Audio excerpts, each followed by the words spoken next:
Assalamualaikum warahmatullahi wabarakatuh. Waalaikumsalam warahmatullahi wabarakatuh. Gimana nih kabarnya buat teman-teman semuanya? Perkenalkan, di sini saya Khairul Fatim Humairah. Saya Herta Loftin Sikayanti. Saya Muhammad Sanggita. Kami dari Prodi Pendidikan Olahraga Universitas Muhammadiyah Surakarta.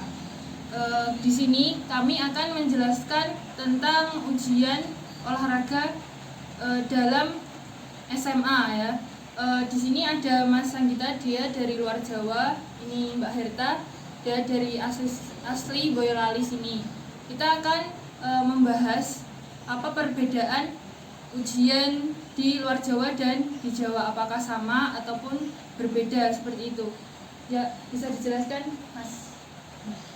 Oke, sebelumnya saya berasal dari Lampung. Saya akan menjelaskan sedikit tentang ujian olahraga di dalam sekolah menengah atas. Yaitu yang pertama tentunya kita sebagai siswa dituntut untuk memahami teori, yaitu ujian tertulis, dan kemudian kita juga harus melakukan ujian praktek, yaitu dituntut untuk menguasai beberapa teori atau materi yang sudah diberikan saat pertemuan-pertemuan di sekolah tersebut. Gitu. Dan Mbak Herta, gimana Mbak? Kalau di mana ya di SMA-nya Mbaknya ini, kalau ujian olahraga itu gimana? Ada kendalanya atau mudah atau gimana? Ya, yang pasti sama aja. Ada praktek sama ada materi. Udah, gitu aja Mbak. Ya.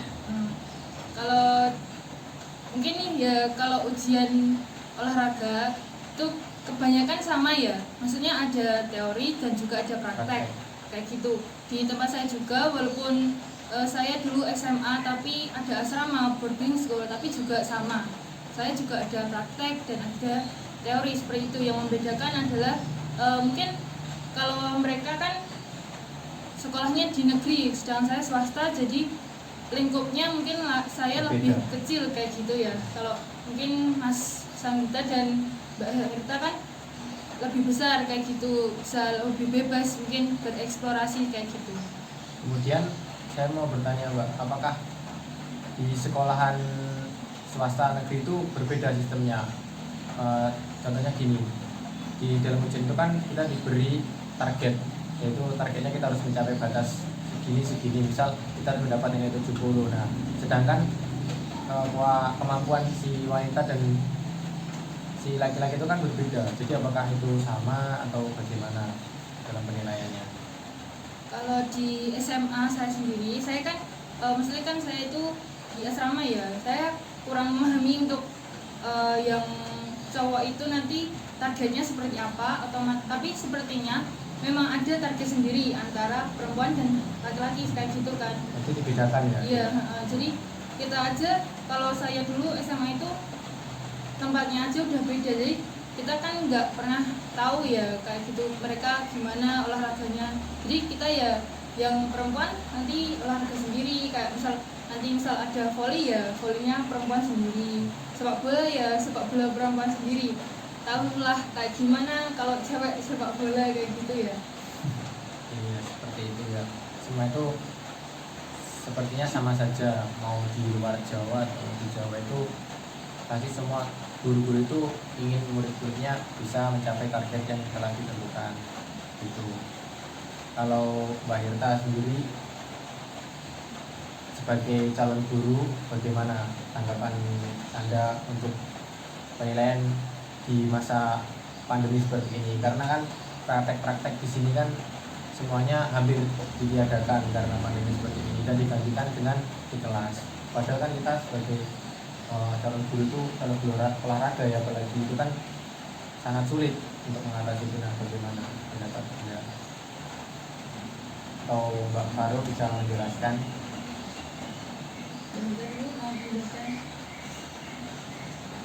Kalau pendapat saya ya, kalau ini kan masih pandemi seperti ini, otomatis semua kegiatan di sekolah, nggak cuma di sekolah sih sebenarnya, banyak kegiatan kayak kerja juga kayak gitu kan jadi terhambat. Nah, menurut saya, kalau saya kan ini insya Allah ya calon guru, kalau sedang ada pandemi seperti ini, maka ya kita sebagai guru itu harus bisa kreatif dan inovatif dalam melakukan penilaian seperti itu. Bisa aja ya kayak sekarang itu bisa aja kan sekarang ini udah ada WA kayak gitu kan ya, kayak gitu nanti dari guru bisa memberikan instruksi di grup WhatsApp kayak gitu, memberikan video, nanti anak muridnya, anak peserta didiknya itu bisa mempraktekkan dan mengirim video tersebut seperti itu. Ataupun mereka juga bisa menggunakan Google Meet atau seperti itu. Itu sih menurut saya. Ternyata gimana? Saya ingin tanya satu lagi tentang apa? Tahun 2020 ini kan kita udah memasuki akhir tahun ya. Tahun depan akan ada tahun ajaran baru. Nah, situ apakah menurut Mbak Heta para siswa didik, peserta didik ini mampu menjalankan protokol kesehatan untuk dia bisa sekolah lagi di tatap muka? Karena menteri kita kan sudah menghimbau agar tahun depan sudah dilaksanakan tatap muka. Yang pasti harus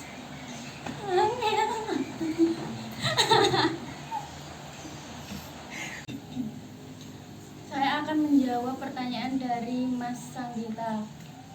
Kalau menurut saya sebagai calon guru tahun ajaran 2021, tepatnya Januari, akan dilaksanakan tatap muka untuk semua sekolah. Tentu saja semua harus sudah dipersiapkan oleh pemerintah, mulai dari protokol kesehatan, vaksin, ataupun jam mengajar. Kita bisa mengatur waktu kapanpun untuk tatap muka dan kapan untuk belajar di rumah.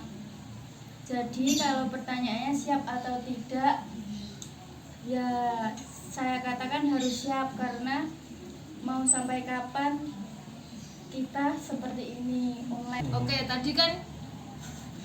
tadi kan sudah Mas Anggita sudah memberikan pertanyaan ke saya dan Mbak Herta ya. Jadi sekarang saya juga mau bertanya ke Mas Anggita. Dia kan ini berasal dari luar Jawa. Nah, gimana sih nanti ke depannya kalau misalkan ke depannya itu Mas Anggita akan menjadi guru di luar Jawa itu nanti dalam penilaian itu nanti apakah sama atau ada perbedaan seperti itu? Silakan dijawab. Oke, saya mohon izin untuk menjawab. Karena kembali lagi saat ini kan masa pandemi COVID-19 ya. Jadi tentunya siswa sudah berhenti untuk beraktivitas sudah cukup lama. Jadinya kita harus menurunkan grade, artinya menurunkan untuk targetnya itu diturunkan. Yang semula kita harus maksimal 80-90%, sekarang kita turunkan jadi 70, bahkan bisa sampai 60%. Kenapa? Karena siswa-siswa sudah tidak aktif dalam berolahraga, karena tentunya mereka di rumah, mereka tidak melakukan aktivitas apa-apa. Jadi untuk penilaian bisa berbeda karena ya itu tadi, sekarang sudah seperti ini, jadi kita harus mulai dari awal lagi, tidak bisa seperti dulu-dulu gitu. Berarti kalau untuk dapat dari Mas Anggita ini grade-nya tetap grade-nya itu diturunkan, tapi tujuan dari penilaian itu masih tetap sama tidak kayak mengurangi gitu. nilainya. Ya, mungkin itu ya teman-teman penjelasan dari kami mengenai penilaian dalam olahraga kayak gitu. Mungkin di daerah teman-teman juga ada yang sama, ada yang berbeda kayak gitu. Ya intinya dari penilaian ini tuh ada, kalau penilaian olahraga itu ada materi dan praktek, seperti itulah intinya ya. Mungkin itu dari kami, kurang lebihnya kami mohon maaf. Wassalamualaikum warahmatullahi wabarakatuh.